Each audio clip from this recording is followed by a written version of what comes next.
deliberation, but punishment is not applicable to officials, which is not detrimental to the increasing trend of administrative monopoly. Objectively speaking, behind this phenomenon of slow and swift dual heaven, there is a change in the weather of reform, which means reform we have shifted from the field of ideology to a strategic layout at the level of interests. During the pro-reform period, the attention of various sectors of society was focused on the basic direction of society, such as whether the reform should be carried out, whether it was capitalist or socialist, etc. This also sparked two major reform debates in the early and early Deng Xiaoping cleverly bypassed these ideological disputes and successfully opened up an era of development through his speeches on 3 treatises and Southern Expedition. In the post-reform period, reforms were constantly hijacked and internalized by interest groups, and people with rice in their hands began to let their buttocks determine their minds, setting various obstacles at the level of interests. As for the current regulation of capital finance and the rapid efforts of state-owned enterprises and state-owned enterprises, but the slow response to market construction and scientific coordination, this seemingly split phenomenon is the result of the distribution of interests. Take China Investment Corporation as an example. CIC has gathered a group of high-level officials from the Ministry of Finance, Huajin Corporation, the China Banking Regulatory Commission, and the National Development and Reform Commission. It is not difficult to infer from the identities of influential senior officials at the ministerial and deputy levels that CIC has actually concentrated the ideas and interests of a generation. The chairman was originally a reformist expert in the market economy known as one of the 3 swordsmen of economic system reform. But later, as the official ladder rose, he became obsessed with the effectiveness of state-owned and administrative monopolies. If it is said that this dual personality of front and back fracture is caused by the buttocks determining the brain, it is probably not too much. The duality of this personality is more evident in another reformist swordsman, the general manager of CIC. As one of the earliest sea turtles to land in China, he returned home from Wall Street in the with the belly full of Western economics Inc. Similar remarks such as "what we want is a clean market and let the market manage the market" clearly indicates his market-oriented background. Due to his successful initiation of the establishment of the Chinese securities market, he also rose to prominence in his career. Afterwards, he also showed a similar fascination with the hands of the government. In terms of this issue, the leaders in relevant fields between forks. Firstly, price reform once again faces a fork in the market or administration. At that time, the marketization of consumer goods was radical. The one-step implementation led to severe inflation with CPI reaching %, and some major cities such as Beijing exceeding % indicat.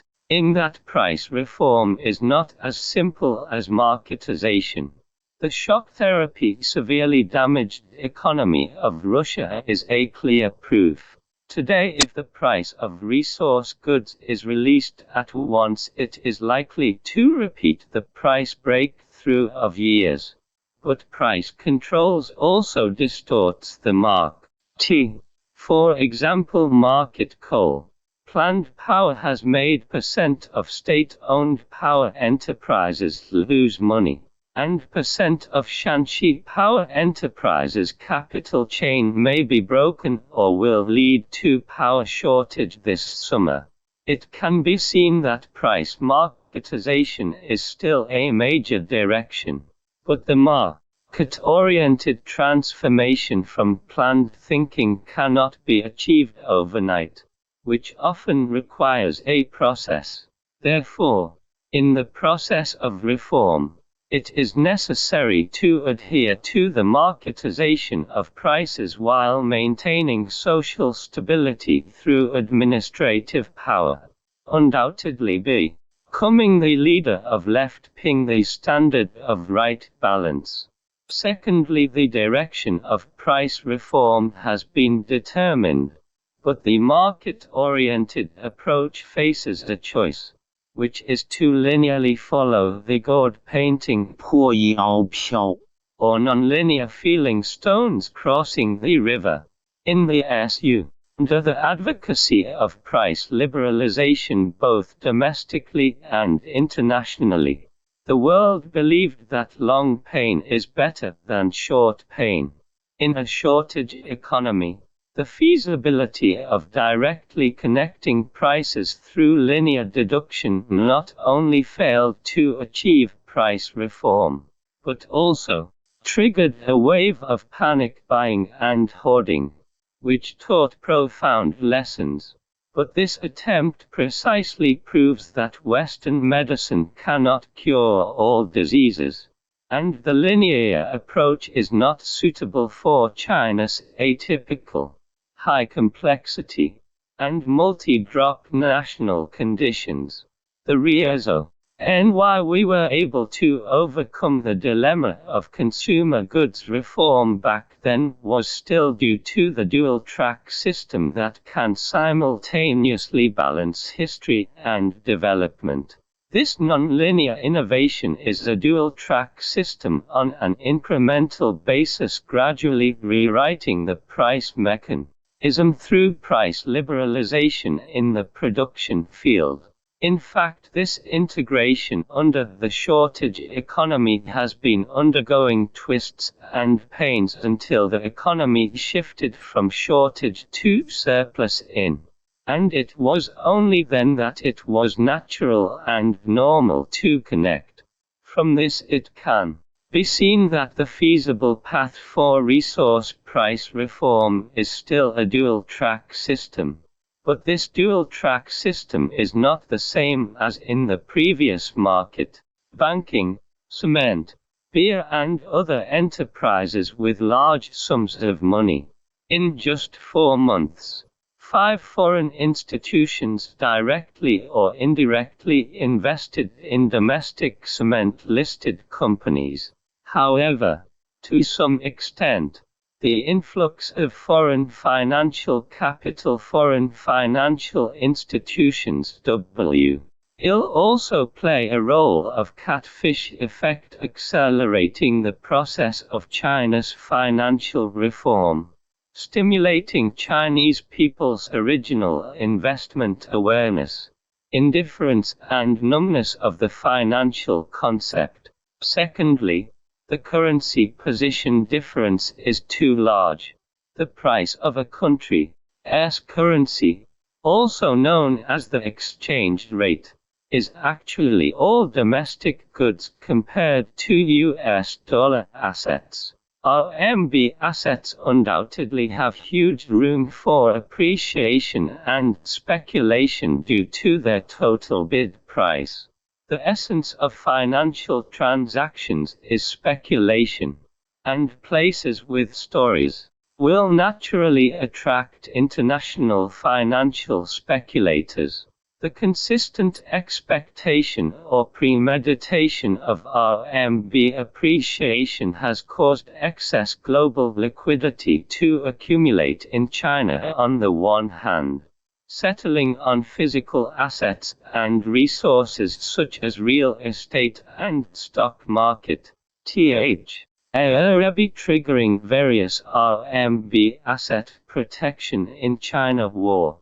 On the other hand, the excess funds are driving the innovation and development of financial derivatives such as stock index futures, options, commodity futures, etc., causing China's virtual economy and real economy to grow dually separate, because only through the development of financial derivatives can the connection with the domestic real economy be blocked, creating a space for international speculators to freely speculate and allowing excess currency to evaporate as much as possible, such as the rapidly developing derivatives market in the City of London after the financial bomb. May it avoid domestic real resources being hijacked by international financial capital.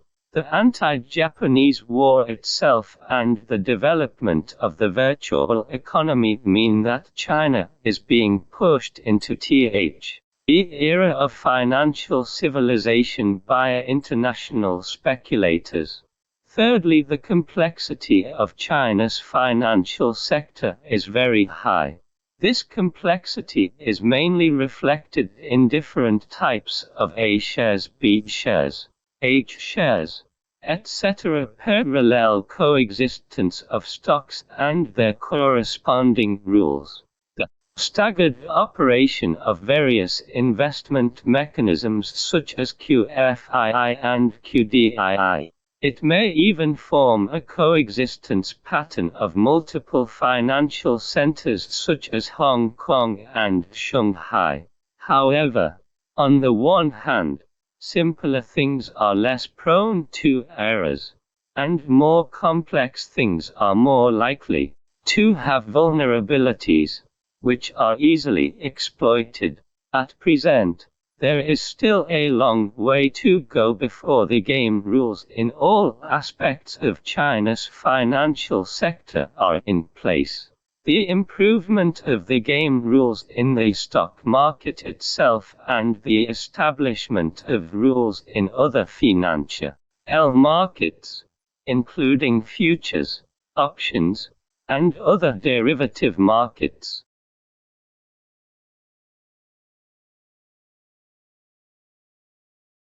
The casino-like future of financial derivatives. Another surprising move. On the last day before the National Day holiday in China Securities Regulatory Commission, it will be announced that the pilot work of securities companies' margin trading and short selling will be launched. Or it has been brewing for a long time and can be expected. The timing is completely contrary to the current world trend. After all, developed countries are using restrictions on short selling to cope with financial collapse. After all, as a kind of financial derivatives, after the subprime mortgage crisis exposed the fraud and destructiveness of derivatives, the bankruptcy of Lehman caused countless investors to lose all their money and exposed the nature of zero-sum game and gambling of derivatives, which almost the product has been pushed into the abyss of eternal doom. And it seems that compared to human rational needs used for hedging and pricing, it is more catering to people's greedy desires. Obviously, China's launch of margin trading and securities lending at this time inevitably raises concerns about its future role in the stock market and even the economy. Under the global financial crackdown, people often have excessive vigilance and insufficient understanding towards financial derivatives. Draw elephant excess. Specific deficiency. The crisis has fully demonstrated the double-edged sword effect of financial innovation, but in essence it is the expression of the original sin of the market economy embedded in financial activities, and it is a normal stage of the development of the market economy. The so-called original sin refers to the surplus caused by the production of market economy entities for exchange, and the surplus needs to evaporate. Firstly, the emergence of early financial derivatives such as futures, certificates of deposit, and European bonds, although either for hedging, risk avoidance, or financial regulation avoidance, was mainly due to the inability of normal investment opportunities to provide a way out for the large amount of capital accumulated by industry and commerce at that time. It was the relatively excess currency that stimulated financial speculative activities. On the other hand, the data shows that at present, percent of the global liquidity is caused by derivatives trading every day, and the scale of the global derivatives market has reached 2 times of the global GDP. Financial speculation deals for trading, further exacerbating the degree of excess, but also planting the seeds of evaporation. Because financial innovation has its special rules. When the capacity is increasing, the player's psychological fluctuations are becoming more and more intense, and it is extremely difficult to balance their grasp of